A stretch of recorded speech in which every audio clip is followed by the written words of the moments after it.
Hi, everybody. Good morning. Good morning. Should we start out with our Valentine's Day stories? I know you Yeah. have a good one. I have a really good one.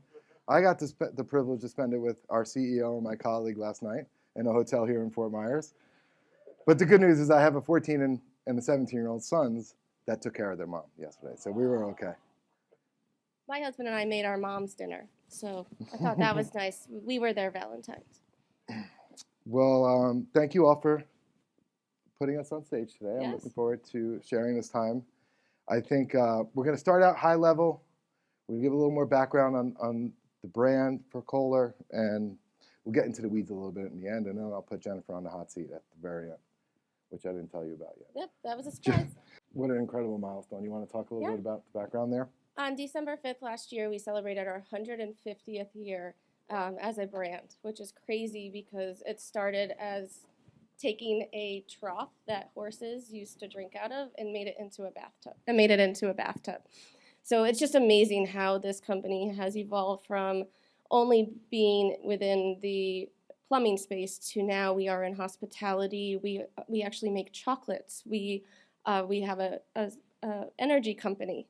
It's become such a huge brand and is continuing to innovate and build a better footprint for the world and listening to the customers of what they want for themselves. So we also have sustainability and water sensibility and making sure that we are not creating a huge footprint, but actually making a big impact on the world and the planet. So really exciting. Excellent. And I would just say such an impressive story, given we're digital folks. And if you want to just give the audience a little bit background on how you kind of take such a traditional brand like that, and you even said it on our prep call, which is like this digital first mentality of transformation. Yeah, 100%. It's amazing that we've been around for 150 years, but our website has only been around for less than 5 from an e-commerce perspective. And so we are getting up to speed very quickly when it comes to innovation and technology and how we become an e-commerce where we are so diversely distributed that how do you bring people that value of buying directly from the distributor versus my faucet broke, I need to go to Home Depot. So what are the attributes that we can bring to the consumer to make sure that they feel that value coming directly to the manufacturer versus going to an Amazon?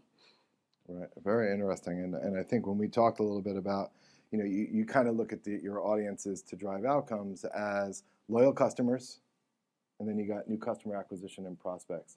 And so how do you approach that into the marketplace? Customer loyalty has been amazing, especially from a brand like Kohler. I don't think I've met one person where they won't say, I have a Kohler toilet, or we just redid our house, and even your CEO. That's right. It's awesome because we have such brand affinity that it's also how, again, bringing that value to making sure you keep that loyal customer.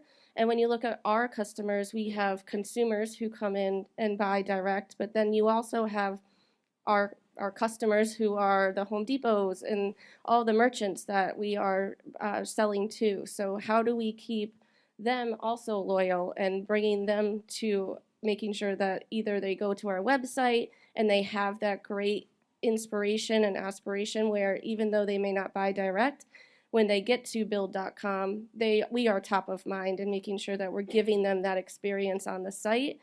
And what you saw in the video is Kohler is not just a toilet brand, it is an experience. And what we're trying to do is take innovation and differentiation and become that aspirational, inspirational brand where we are coming up with the newest smart toilets and the newest smart showering so that we can help the innovation move forward within all of our smart homes.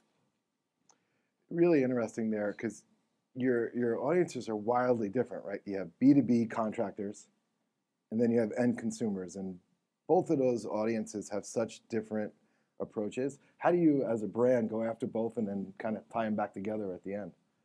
It's definitely interesting because we have different marketing divisions within marketing as a whole, and building out when we're going to go talk to a builder who is a commercial builder versus a residential builder, we work with a lot of building companies like Toll Brothers is a big customer of ours because we are their brand of choice. So trying to get into those niches from a commercial side and B2B side, and then from a consumer standpoint, when you walk into a Home Depot and you walk into a Bay, you see a million different faucets, and it's like, which one, you don't even know where to begin. So how do we bring that differentiation and that value to the customer so that when they see the name, they know it's going to be there forever, they know it's going to be a quality product, and those are the areas that we want to make sure that we continue to portray as in our next 150 years.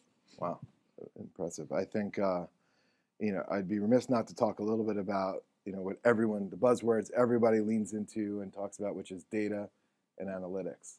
Are there things you could share with the audience around your approach with data and analytics and how you put that into practice? Yeah, absolutely. The company went through a bit of a reorg of about 3 years ago, and that's how I joined the company. As I am the head of our performance marketing team, and so our job is to find pockets of efficiency within all of the marketing within Kohler marketing and kitchen and bathroom. So we have been able to start to pull in a lot of data from not only our website, but also our distributors and our customers so that we can start to understand who our customers are, what that customer journey looks like, and how to start to build out what's the lifetime of a toilet or a remodel, or how do we understand if somebody's going to be buying a new house and how do we get in front of them. So it's definitely been a great experience of building out from not a lot of data to how do we start to use the data, and then what are we going to do beyond. And I can throw the other buzzword out at you and how does AI layer on top of it and start to help us understand, well, this person bought a toilet 7 years ago and now it's time that we need to get in front of them again, or this person is finishing a shower. We know that because they bought 2 pieces, but they haven't finished the third. And the best part from a plumbing perspective is if you can get the valves behind the wall, then you've got them for life, because then they have to continuously replace with our brands. So it's really trying to get that consumer from the beginning of their remodel to the end. The fix and replace is easy, but it's really where you get that loyalty. Is that something that you do as a brand yourself, or is there a team that just goes out and vets partners? And how do you approach the difference between what you want to do, what you do your agency to do, versus what you're in market trying to find partners to do for you? We have a ton of salespeople, really successful, that go across our builders, our designers, hospitality, and then also just consumers. Right. So, and then we have our salespeople that work with our individual distributors. So it's a huge corporation. Yeah. And a very big, and it's a lot about just relationship building and making sure that you're top of mind when a need comes. Excellent. And another thing we chatted about, which I would love to hear, and I knew about the campaign itself, but can you share a success story with the group? I mean, you have that incredible campaign we chatted about. I'm sure it would be really interesting for them to hear. Yes, absolutely. Smart toilets is a big bet for us this year, and we launched last year what we have called our Toilet in the Road campaign. And this is a spoof off of a 1980 print ad that was made, and it literally was a toilet in the middle of the road, and it was a big conversation piece. And what we're trying to do is bring back that bold look of Kohler. And so David Kohler was meeting with Douglas Friedman, who's a really special photographer and videographer, and they started talking about our historical ads, and this one really hit home with him, and he wanted to remake the Toilet in the Road. And I wish I'd brought the video because it's really cool. But if you go to our YouTube page and look it up, it shows all about how he found the most perfect place in the middle of Texas and put our smart toilet in the middle of the road and did an entire ad on it. And we saw double-digit growth in our smart toilets, and awareness has gone up so much. And the swear word at at Kohler is Toto, and that is who we want to beat out when you think of Japanese smart toilets. So getting that brand awareness is really huge for us, and we really hit the mark on it. So excellent work on that. That's a fantastic campaign. I say this a lot, and as an industry veteran yourself, you've seen this as well, which is it's hard enough in this business to stay current, let alone innovate. Kohler, absolutely innovating. Any tips and tricks or insights you can give the audience around how you're taking that forward approach? Absolutely. I would say differentiation is something huge that is continuously something we discuss and we talk about, but also listening to the customers and what they're interested in today, and that is 100% sustainability and what we're doing for the environment. So we have developed what is called a waste lab, and that takes anything and everything that doesn't actually go into production and goes into our lab, which either gets repurposed or it gets completely made into dust and rebuilt into new tile, new porcelain. It's actually a really amazing, really cool development plan that they have put together that is being run by Laura Kohler herself. And it's a place where we can show that we really do care about the environment and that we want to make sure that we're not putting anything to waste. And then in addition, because we use a lot of water in in every single thing that we do, making sure that we're really specific on water sense and what is going to help the environment with saving water. So a lot of our products actually use less water than other competitors, and you can actually read more about that depending on each product that you look at. But then when you go to other countries that don't even have water, we have been developing ways of bringing water to other countries. And we actually just launched a waterless toilet that is for people in the middle of Africa that, you don't want to think about how it works, but it is there for those who actually need it. So coming up with even more innovative ideas that can help the environment and help other countries that need the things that we don't have. And we don't really advertise it that much either, which is really interesting, is how do we get that corporate message out as well as our product message, and how do you intertwine that together? It's fascinating. Waterless toilet. Yes. That's fascinating. With the last few minutes we have up on stage, we would love to open up to questions that you have for Jennifer, or anything else we could provide. Yeah. He just wants to know how we integrate sports and our digital and the coverage. So beyond plumbing, Kohler actually is also a hospitality and golf destination. So there is a town named Kohler in the middle of Wisconsin, just north of Milwaukee, and we actually own 5 different golf courses. One which is Whistling Straits, which hosted the Ryder Cup last year. It was a lot of fun. It's definitely put us on the map, and it's a huge part of what we are going to continue to develop into more golf courses. We have a 5-star hotel and resort. We have one of the only 5-star spas also in Kohler, Wisconsin. And so how do we continue to develop that in addition to plumbing, and how do we leverage those areas to show off our plumbing and get customers immersed? So the best thing for us and to bring our customers, and this is another thing for customers, is bringing them to the town of Kohler is like leaving the middle of Wisconsin and going to this tiny little German town where everything is perfectly manicured, and it is an experience of its own. And that's where most of our manufacturing happens, and that is where we started. So 150 years ago, the American Club was a housing for all of the people that were doing our manufacturing. And that's how we have then, Herb Kohler had a vision of turning it into a 5-star hotel. So we do have a hospitality unit. It is growing. We're trying to double in size. And so they have started taking on digital. And how we start to complement each other is really a vision for going into 24, 25. And I think because we're doing the panel, I get tee times at this fantastic golf course. We're working on that. We're negotiating. We have one in the back. Diana from Chewy. So you do all these things. This is about love and loyalty. How do you measure that this is working, or that your customers actually do love the brand? Yes, we do a lot of measurement, obviously, because I'm the performance marketing. We do a lot of brand measurement, brand power as a lagging, and then we do a lot of MMM also as lagging.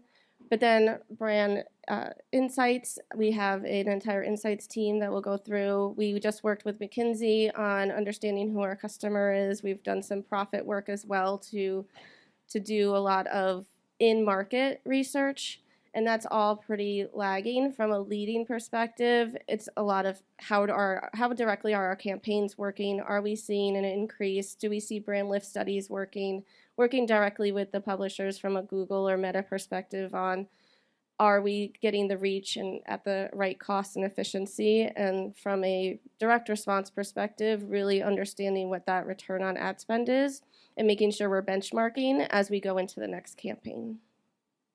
With contractors' data, can you talk about like what technology and framework you use to do that? So from a connecting the dots data, it's still very difficult because a lot of companies will hold on to their own data. So we do rely a lot on warranty and being able to register your product or any call center calls. So unfortunately, we don't own as much of the data as we would like to, coming from a previous brand that owned their distribution and their website and everything. Having 100% of that data, I didn't realize how amazing that was.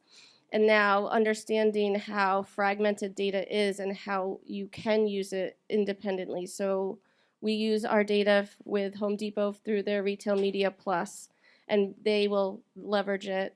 Looking into clean rooms in 2024 to see how we can start to share our data and leverage it and understand overlap is something that we're looking into as well, and making sure that we are connecting our first-party data with clean rooms and being able to use that as we go into a cookieless environment. Yeah, so creating that value to come to the manufacturer versus going to elsewhere. Because we are a e-com also, but we also care about the brand. It's very interesting to balance between the business of Kohler.com and the business of Kohler Total. So we look at things a lot from an omni-channel perspective and understanding what advertising will lift which boat and where we can get the ones that will lift all boats. So we'll do incrementality testing to understand that although we did something to drive Kohler.com, we did see a lift at build. And so then we can start to understand what to layer on in order to make sure that we're getting a lift in all of the areas instead of just diving into one. Another couple of huge buzzwords. You got omni-channel, know. media mix modeling. We're really getting deep Anybody here. got a bingo card? You have the question in the back? Yeah, Josh Haught, Public Supermarkets. So it's coming from another brand that's oldish compared to you guys, privately held, and has a family heavily involved in the company. Given your history in the industry, how is that helping you now where you are? Because you guys are privately held. You've got a family that's still relatively involved in the company. Does it make it easier or harder from an innovation standpoint? I would say because David is so involved and Laura also, they have a vision and they make it very clear as to what it is. And there's no outside impact that really will define that. And it allows us to invest in places where with a board of directors or having the street to have to talk to, I feel like we have more control over what we do. I've gone from publicly to, and this is private, this will be my second private entity that I've worked at, and I do find it definitely interesting and different.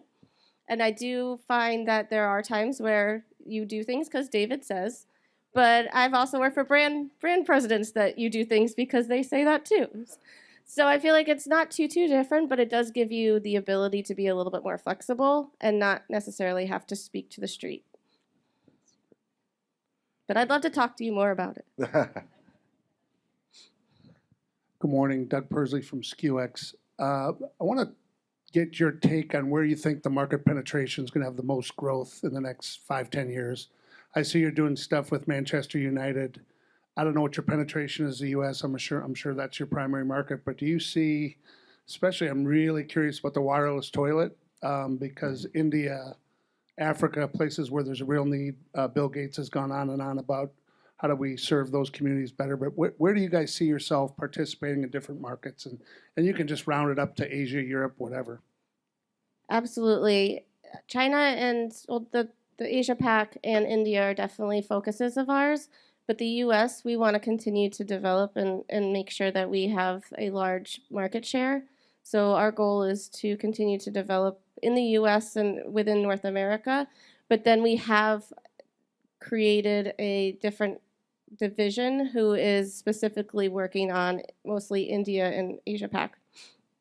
One more question. I'm Marcy Wasserman from Instrument, and I'm just curious how you see your digital ecosystem evolving over the next 3 to 5 years, and if your app kind of plays a role in how you view loyalty. The digital ecosystem, yes, I feel like we will be evolving. We've seen different platforms come and go as we continue to evolve.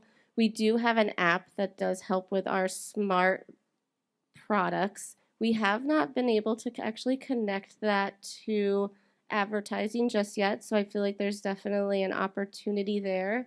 Right now, we've really dedicated that to understanding the needs of the consumer and making sure that they're able to work their products, but there is a huge opportunity for us to start to develop how does that customer data fuel into some of what we can do from a marketing perspective.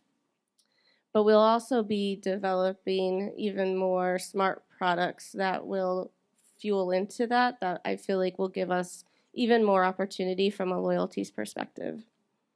Just wanted to thank Brand Innovators for having us up here. And Yes, Well, I think we have one Brand Innovators team question if you're willing, Jennifer. absolutely. Okay, this is just fully Brand Innovators Wisconsin-based market research. Raise your hand in the audience if going to Kohler for golf and or spa would be something you'd be interested in doing as a Brand Innovators event. That just for show, that's everybody. So thank you. We'll be willing to host, I have to say. It is We're quite the pushing. experience and it's lots of fun. Yeah. No, we'll have to go during golf season. Wonderful. good. Thank you all. Thanks, everyone.